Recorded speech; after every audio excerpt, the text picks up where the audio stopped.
इस वीडियो को हम कुछ भागों में समझने का प्रयास करेंगे। सबसे पहले मैं आपको बताऊंगा कि पृथ्वी और जीवन की उत्पत्ति कैसे हुई। फिर इसके बाद में मैं आपको बताऊंगा कि साइंस की यानी कि विज्ञान की उत्पत्ति कैसे हुई।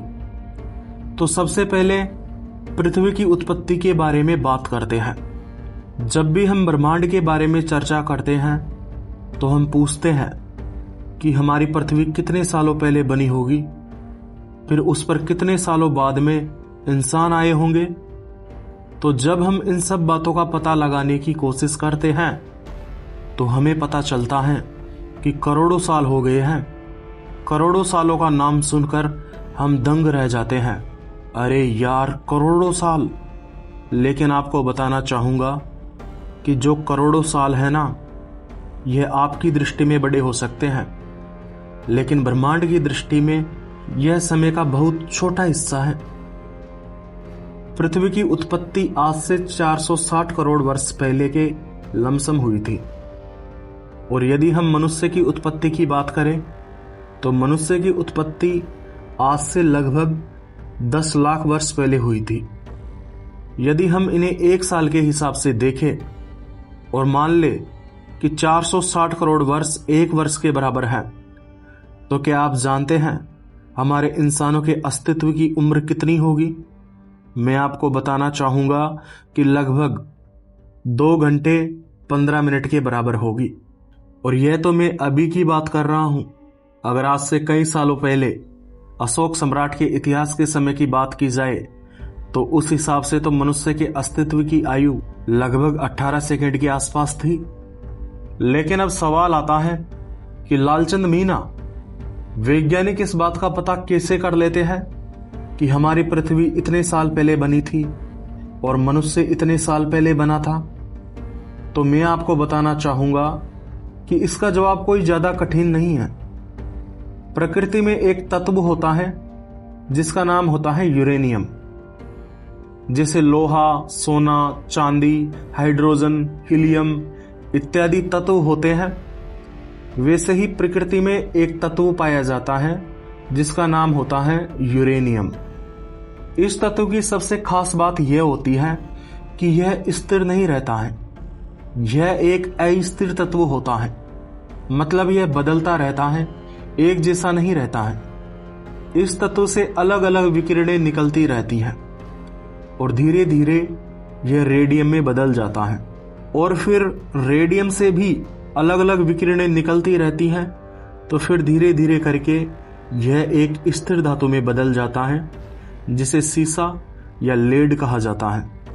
लेकिन यदि मनुष्य के टाइम के हिसाब से देखा जाए तो यह प्रक्रिया बहुत ही धीमी, अत्यंत धीमी गति से होती है।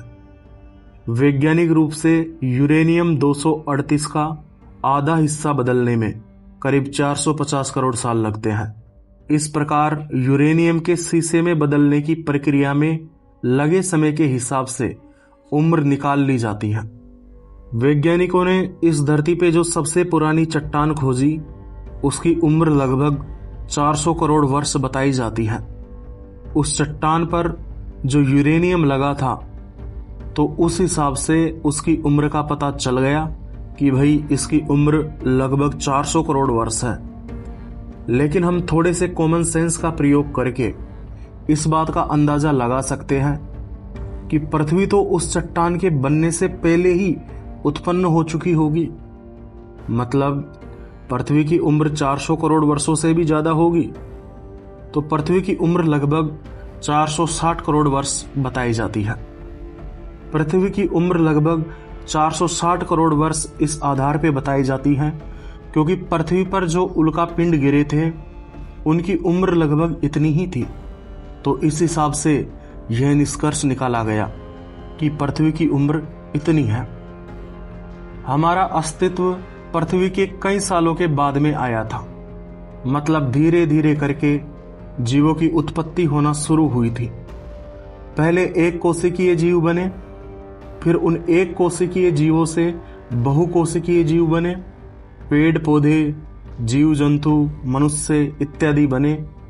हमारी प्रत्येक कोशिका में एक प्रोटीन नाम का द्रव्य होता है जो कि एक तरल पदार्थ के रूप में होता है। यह बहुत ही ज्यादा जटिल होता है। कितना जटिल होता है वह मैं आपको बताता हूं। जैसे हम सब जानते हैं कि जल का या पानी का सूत्र होता है H2O, मतलब इसमें हाइड्रोजन के 2 अणु हैं और ऑक्सीजन का 1 अणु है। इनके संयोग से पानी बना है। ऐसे ही हम जानते हैं कि नमक का सूत्र होता है NaCl, मतलब सोडियम का 1 अणु और क्लोरीन का 1 अणु मिलकर नमक का निर्माण कर देते हैं। ठीक वैसे ही कई मौलिक पदार्थों के लाखों अणु किसी सही अनुपात में मिलकर एक जटिल द्रव्य का निर्माण करते हैं, जिसे प्रोटीन कहा जाता है। पानी और नमक के उदाहरण से आप अंदाजा लगा सकते हैं कि उनकी तुलना में प्रोटीन कितना जटिल द्रव्य होता है। सजीव प्रोटीन की यह खासियत होती है कि वह अस्थिर होता है, मतलब वह उपयोगी पदार्थ का शोषण करता रहता है और बेकार के पदार्थ को बाहर निकालता रहता है, और यह प्रक्रिया निरंतर जारी रहती है। और जब यह प्रक्रिया सजीवों में होना बंद हो जाती है तो इसका मतलब होता है कि वह सजीव निर्जीव में परिवर्तित हो चुका है, अर्थात उसका जीवन समाप्त हो चुका है। प्रोटीन के अलावा एक पदार्थ और होता है जिसे न्यूक्लिक एसिड कहा जाता है।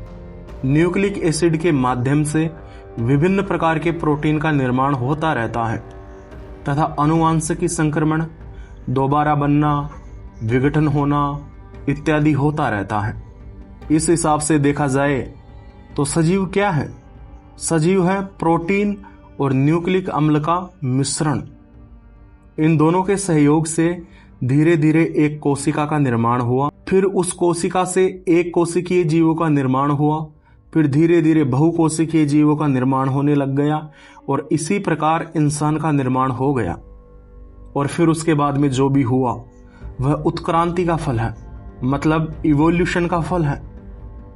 वह बहुकोशिकीय जीव धीरे धीरे प्रकृति में विकसित होता गया और आज जिसे हम मनुष्य कहते हैं वह इसी इवोल्यूशन का परिणाम है।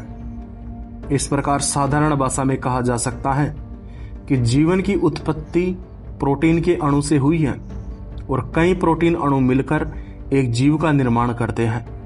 इन सभी अणुओं में निरंतर रासायनिक प्रक्रिया एक अनुशासित तरीके से चलती रहती है, जिसकी वजह से हम इन्हें सजीव कहते हैं। इस प्रकार देखा जाए तो सजीव की उत्पत्ति भी साधारण प्रोटीन के अणु से ही हुई थी। और यह बात मैं कोई हवा में नहीं कह रहा, यह बात प्रयोगों के द्वारा प्रमाणित है। अगर इस दृष्टि से देखा जाए तो जीवन कोई ईश्वरीय चमत्कार होने की बजाय प्राकृतिक परिस्थितियों तथा भौतिक नियमों का फल है। आज से लगभग 400 करोड़ साल पहले जीवों का अस्तित्व प्रारंभ हुआ था। वर्तमान में हम बैक्टीरिया को देखते हैं जो कि बहुत सूक्ष्म होता है और एक कोशिकीय होता है, यानी यूनिसेलर होता है। लेकिन अगर जीवों की उत्पत्ति के प्रारंभ की बात की जाए तो जो पहला सजीव अस्तित्व में आया था वह बैक्टीरिया से भी बहुत सामान्य था। उन्हें सजीव पदार्थ कहा गया। यह समुद्र के पानी में घुले हुए कार्बन के सामान्य मिश्रित पदार्थों के ऊपर जीवित रहते थे। धीरे धीरे इनकी संख्या बढ़ती गई, जिसकी वजह से पदार्थ की संख्या घटती गई और वातावरण में कार्बन डाइऑक्साइड की मात्रा तेजी से बढ़ने लगी। अगर प्रकृति में सब कुछ ऐसा ही चलता रहता तो बहुत जल्द ही इन सजीवों का अस्तित्व मिट जाता। लेकिन इसके बाद में कुछ इस प्रकार के सजीव उत्पन्न हुए जो सूर्य के प्रकाश को भोजन के रूप में प्रयोग में लेने लगे तथा कार्बन डाइऑक्साइड गैस को ऑक्सीजन में परिवर्तित करने लगे। यहीं से पेड़ पौधों की शुरुआत हुई, फिर इसके बाद में जीव जंतुओं की शुरुआत हुई और फिर मनुष्य की शुरुआत हुई। जब मनुष्य का इवोल्यूशन चालू हुआ था तब से यह सबसे कमजोर जीव की तरह है। यह ना तो मछली की तरह तैर सकता है, न चिड़िया की तरह उड़ सकता है, न इसमें हाथी की जैसी ताकत है, न इसके शेर के जैसे पेने दांत हैं या खूंखार नाखून हैं, और ना ही मनुष्य के पैरों में हिरण की जैसी गति है, और ना ही भालू के जैसे घने बाल हैं जिसकी वजह से ये ज्यादा ठंड सहन कर सके। प्रारंभिक मनुष्य को कुछ भी समझ में नहीं आ रहा था। वह तेज बारिश, बिजली की गड़गड़ाहट, प्रकृति का प्रचंड स्वरूप, प्रकृति का नरम स्वरूप इत्यादि को देखकर विचलित हो जाता था। मतलब जितना मनुष्य डरता है उतना शायद ही कोई दूसरा जीव डरता होगा। जब गाय का बछड़ा जन्म लेता है तो जन्म के कुछ समय के बाद में ही चलने लग जाता है, लेकिन जब मनुष्य जन्म लेता है तो जन्म के कई महीनों के बाद में चलना सीखता है।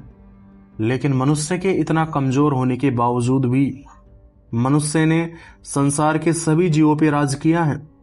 जीवों की दृष्टि से देखा जाए तो वह एक तरह से राजा है, लेकिन सबसे हैरान कर देने वाली बात यह है कि इतना कमजोर होने के बावजूद भी यह इतना शक्तिशाली कैसे बन गया कि दुनिया पे राज करने लग गया। इसका सबसे बड़ा कारण है कि मनुष्य में ज्ञान प्राप्त करने की क्षमता थी, मनुष्य में आत्मनिरीक्षण करने की क्षमता थी, मनुष्य अपनी 10 उंगलियों का प्रयोग हथियार के रूप में करना जानता था। इन्हीं उंगलियों का प्रयोग करते हुए उन्होंने पत्थरों को तराशकर उनसे हथियार बनाना शुरू किया। धीरे धीरे लकड़ी का प्रयोग करते हुए कुल्हाड़ी बनाई, इत्यादि कई उपकरण बनाए। मनुष्य को अन्य जानवरों की तुलना में बोलने का एक विशेष यंत्र मिला है। धीरे धीरे मनुष्य ने भाषा का विकास किया और ज्ञान और भाषा का विकास ही मनुष्य की सबसे बड़ी शक्ति बन गई। मनुष्य भाषा का प्रयोग करके अपने जीवन को आपस में साझा करता है और ज्ञान प्राप्ति करता है। एक तरह से ज्ञान और भाषा मनुष्य के लिए वरदान साबित हुई। साइंस को हिंदी में विज्ञान कहा जाता है। साइंस शब्द की उत्पत्ति लैटिन शब्द साइंसिया से हुई है, जिसका शाब्दिक अर्थ होता है ज्ञान।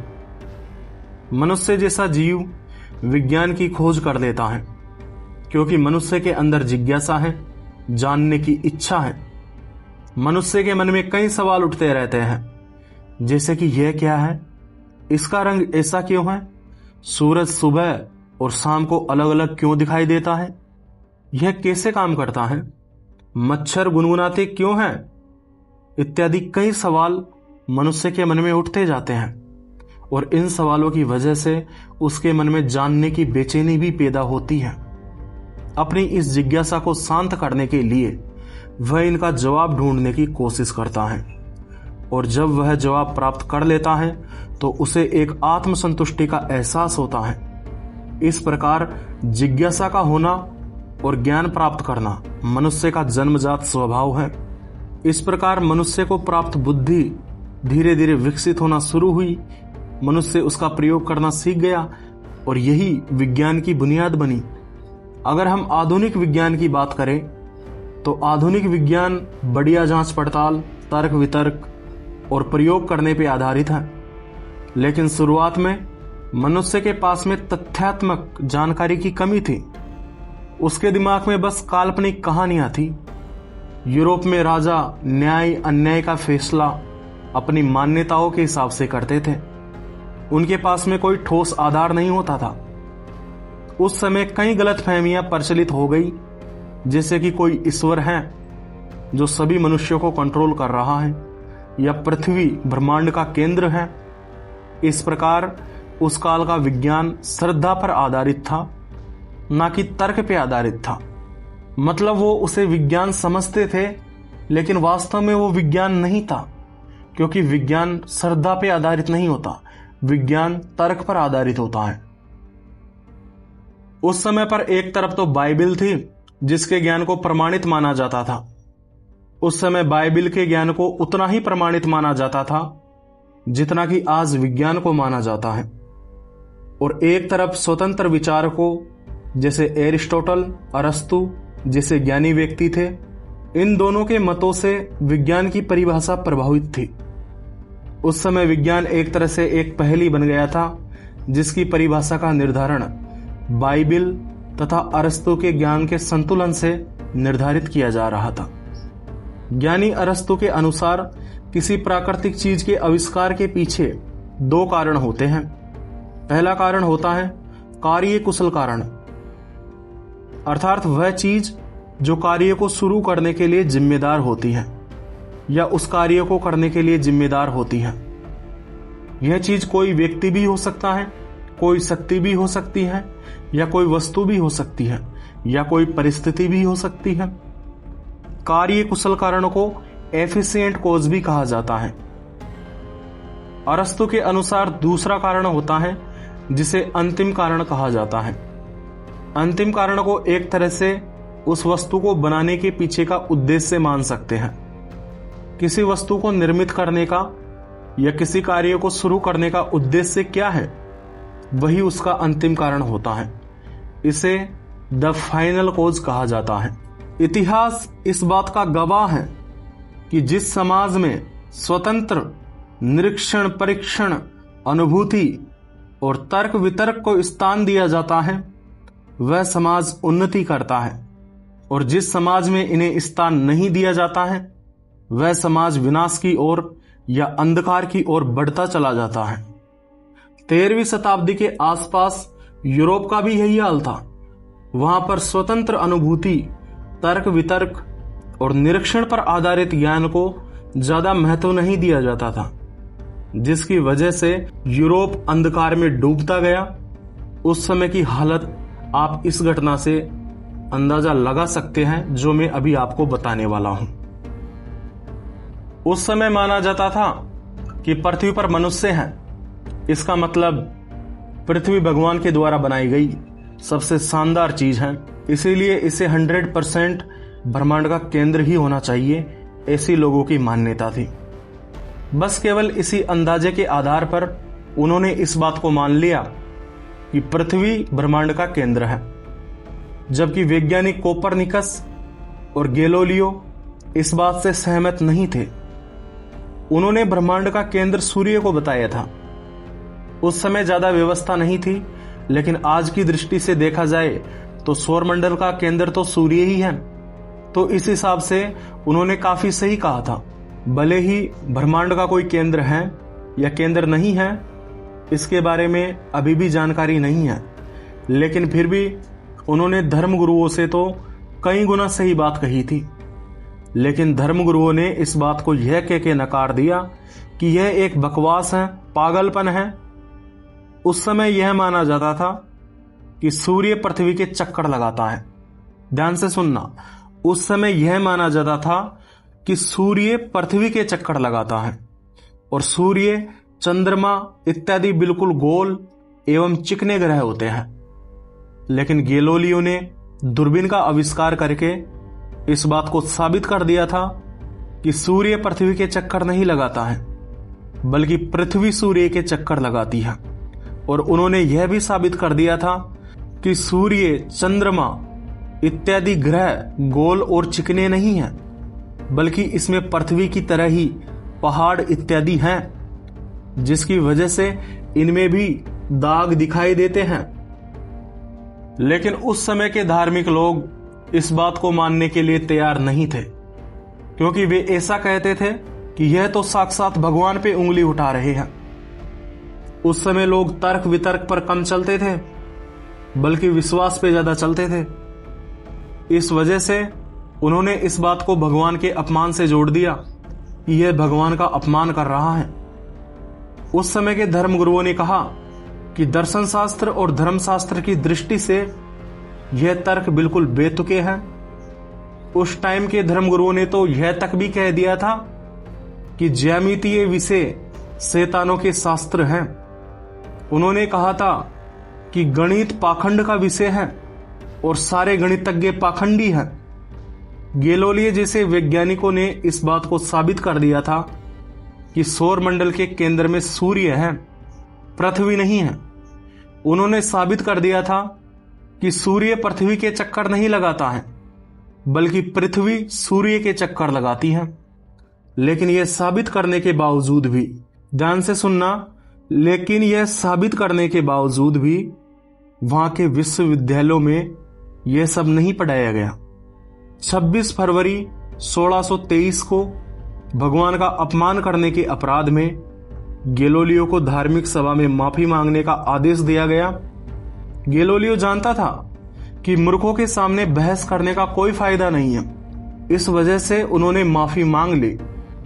उनसे एक शपथ पत्र पर साइन करवाए गए, जिस पर लिखा था कि वह अपनी इन बातों को किसी भी प्रकार से फैलाएंगे नहीं, इनका प्रचार नहीं करेंगे, ना तो लिखित रूप से और ना ही मौखिक रूप से।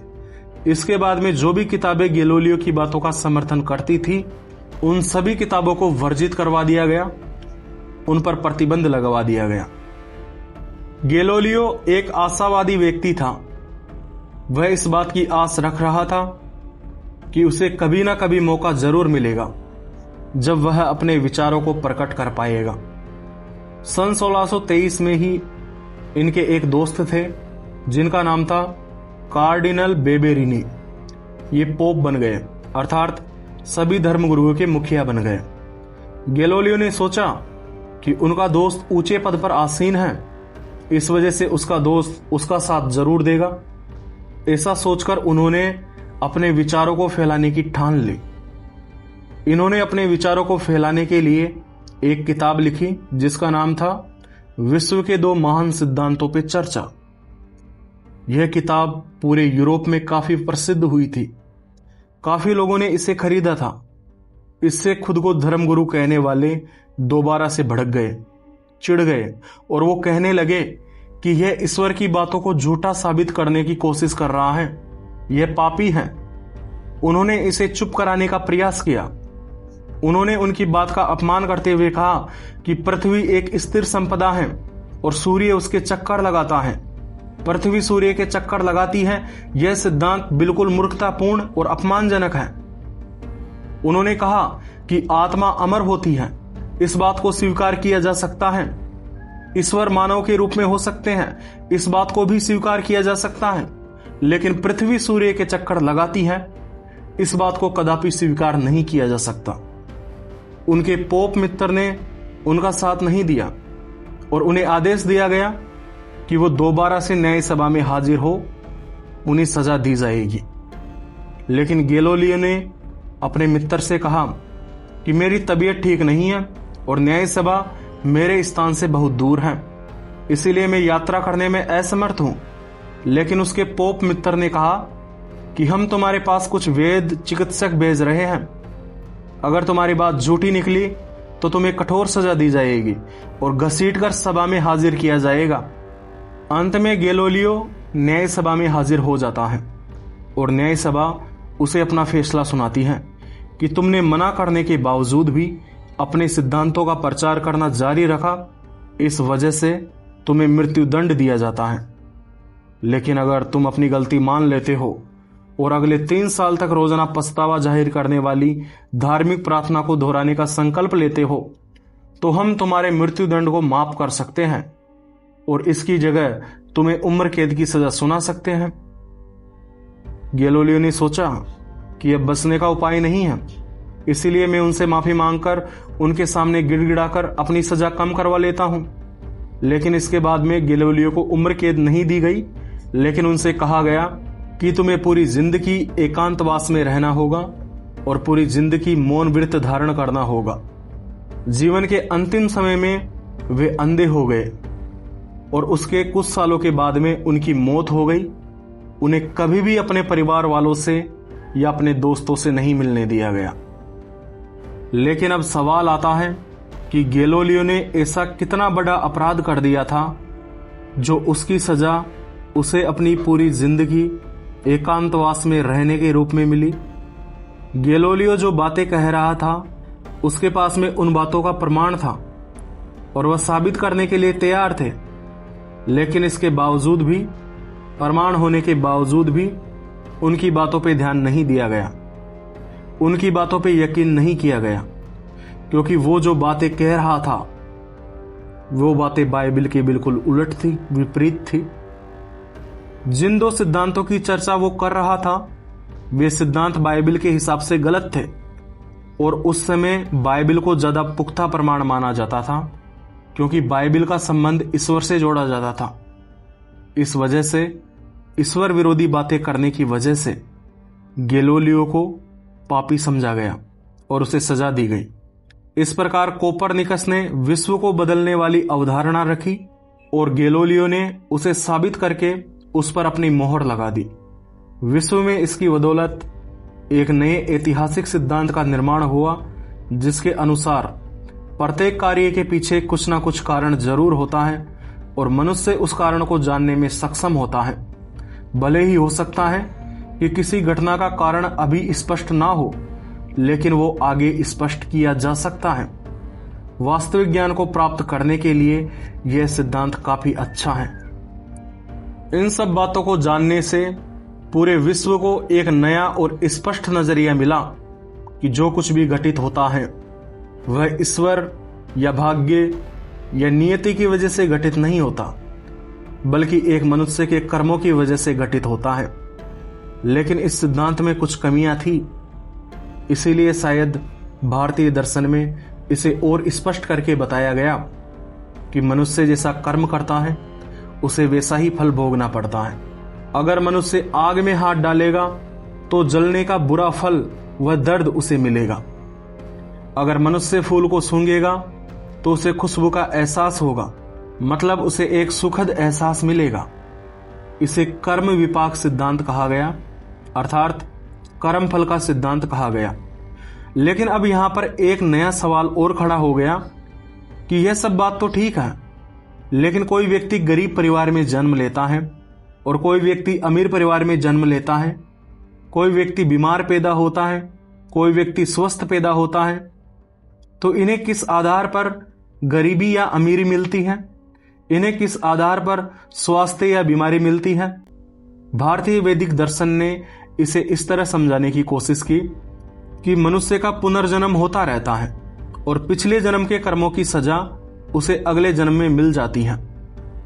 अपने पिछले जन्म में किए गए बुरे कर्मों की वजह से कोई मनुष्य इस जन्म में गरीबी या बीमारी से ग्रसित रहता है। लेकिन विज्ञान ने इस बात का समर्थन नहीं किया और विज्ञान ने बताया कि दुखी मनुष्य के पीछे उसके पिछले जन्म के कर्मों का हाथ नहीं है, बल्कि उसके कुछ इसी जन्म के कर्मों का हाथ है या शोषण का हाथ है।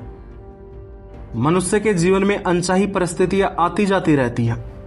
इन परिस्थितियों का कोई कर्म नहीं होता है। जीवन में ऐसी परिस्थितियां भी आ सकती हैं जिनका हमारे कर्मों से कोई संबंध नहीं होता है। इसके पीछे कोई खास कार्य कारण नहीं है।